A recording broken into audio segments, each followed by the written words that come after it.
When you think about it, you've got, Zelensky negotiating with the American president, not with Putin.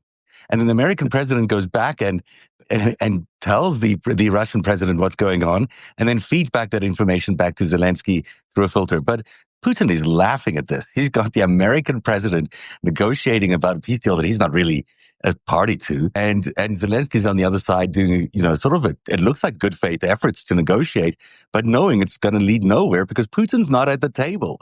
If Putin's not at the table, you can't really achieve a peace deal. Well, let me give you. You're so absolutely right, and it all leads back to the Epstein files. A lot of people keep saying, "Why is Trump doing what he's doing? Why is he letting Putin embarrass him?" Because when we unbreak this, and with the help of Yuzev and Eli, we're going to work on this.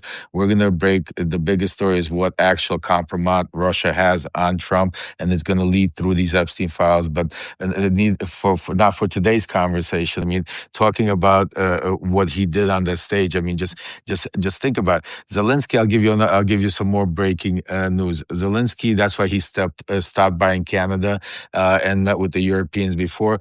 Zelensky. They already knew that Trump was going to be using Russian talking points, and they've already came to an understanding.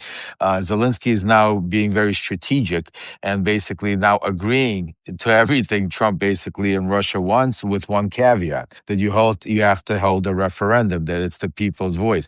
And Trump can't go. That's why you heard Trump get a little bit confused with that, because that's where Zelensky was very smart in doing that. Because if you take a look, to be able to hold a referendum is like holding an election.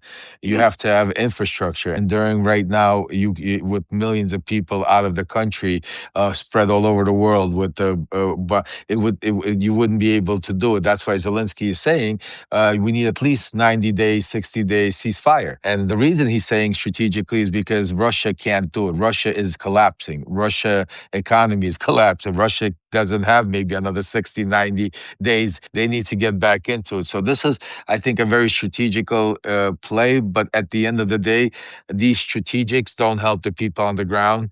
These strategics are not saving lives right now. Again, at the end of the day, unfortunately, Zelensky, the Europeans, the EU, the Canadians have to play the game. But again, the winner of the game right now is Putin, because he got another delay. With every delay is basically the Ukrainians can't attack Russia the way they would attack Russia. They wouldn't, and that's what the big game. That's why the story on Ben Midas, what me and Midas spoke about, was prior to the meeting, is that Zelensky would rather. Yes, they want American support, but they want real American support, not camouflaged as, and then being actually, sidestepping him and sidetracking him. So that's where we're at with that.